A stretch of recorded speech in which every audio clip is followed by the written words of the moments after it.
Meaning of hogwash. Hogwash. Hogwash. Hogwash.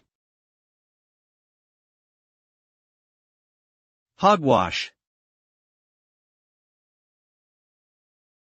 Hogwash is a term used to describe something that is considered to be nonsense or meaningless talk.